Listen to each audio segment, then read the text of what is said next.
There are 11 ways to find your purpose. Let's talk about it.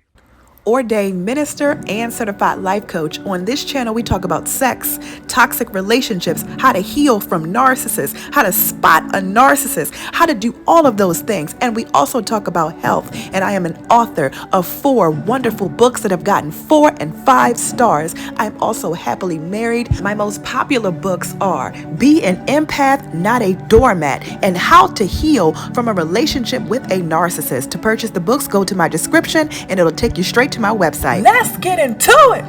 Okay, so let's get into it. 11 steps to finding your purpose. Number 1, you want to look at who you admire. Who is it? What public figures do you admire? Not just public figures, everyday people. Who do you admire and what do they do? What reason do you admire them? Because that is an insight to what your purpose is. Number 2, you want to look at who inspires you. For me, after I hear Lisa Nichols, it inspires me to write a speech. After I hear Tony Robbins, it inspires me to write a speech. After I see an interview done by Robert Greene, it inspires me. So you want to look at who inspires you. You want to look at that specifically, and it's different for everyone. Don't focus on what inspires other people. You want to focus on what inspires you. Number 3, in your mind, imagine the best version of you.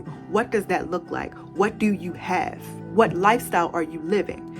That is an insight to what your purpose is. Number 4, if you had to work without getting paid, what would you do? If there was no way in the world that you would actually be financially compensated for what you do for a living, what would you choose to do? A lot of us are money driven, and there's nothing wrong with that. I get it. We got bills, right? But you want to look at, in terms of finding your calling, you want to look at what it is that you would do for free. If I never got paid to inspire people, if I never got paid to help heal people and tell them the right herbs to use and tell them the right foods to eat for this particular health problem and what vitamin does this, if I didn't get paid to create content, if I didn't get paid to listen to people's problems and help them work them out, I would still do it. If no one ever bought my books, I would still write books. You want to look at what you would do without any financial compensation. Number 5, you want to also look at your traumas. You want to look at your mistakes, your failures. You want to look at all of the misfortunes in your life. How did you overcome it? How did you overcome those things?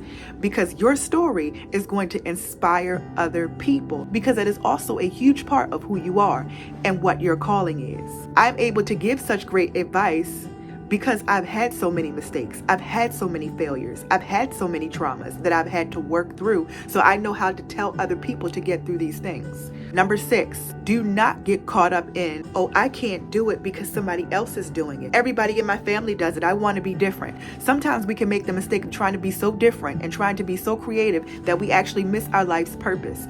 It does not matter if 1 billion people are doing it. Nobody's going to do it like you. When you start to do it, you're going to add your energy to it. You're going to add who you are to it. So it's going to be completely different than what other people are doing. So don't get caught up in what other people are doing, because nobody is going to do it like you. Number 7, you want to look at what you care about within our society. What is it in our world that you specifically care about? What just gets you going? What is it that frustrates you? Which brings me to number 8, those causes. How would you change them? What would you do? What would you specifically do? Remember, nobody's going to do it like you. Number 9, understand it is okay to be multi-talented. Is it multi? We'll figure it out. It is okay to have more than one thing going on. It is okay to have more than one talent, more than one skill, more than one career path. It is okay. And sometimes we get frustrated with ourselves because we're like, oh my God, I write. Oh my God, I sing. Oh my God, I'm also really good with managing money. Here's the thing. All of those things are a part of who you are. All of those things represent your calling. You don't have to figure out how can I put all of those things into one career. Each of those things can be different sources of income. Number 10, this is my second to favorite one, okay? What would you do if you had no formal training, if you had no education, if you had no skill training at all? What would you instinctively do? Every job I've ever had, whether it be a hostess at a restaurant or a sales girl or working at a doctor's office or doing my clinicals or being an educator in a classroom, no matter what I did for a living, people would always come to me and tell me their problems and I would help them solve them. Even the most toughest personalities, even the people that nobody liked, even the people that nobody really wanted to get to know, even the people that seemed very guarded would still come to me and share certain things. I realized that my gift was being able to help people. I would tell people what herbs they needed. I would tell people what exercises they needed to do in terms of losing weight. I know I'm a little thick up under here. We gonna get this together. My husband's a great cook. Anywho, holla at me in a few months.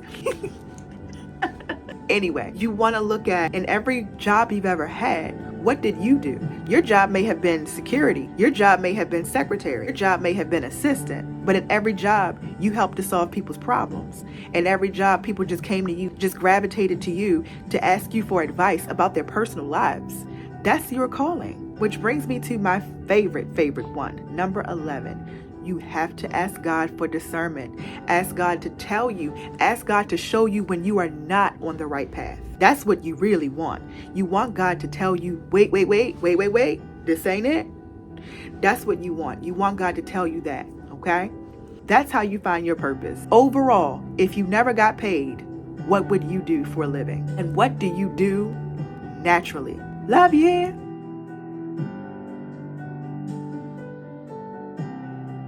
Check out my second book. It is called How to Heal from a Relationship with a Narcissist. This book has gotten 5 stars. I am so proud of this book. This book has helped so many people heal from a relationship with a narcissist. To purchase, go to my website in the description. Thank you so much.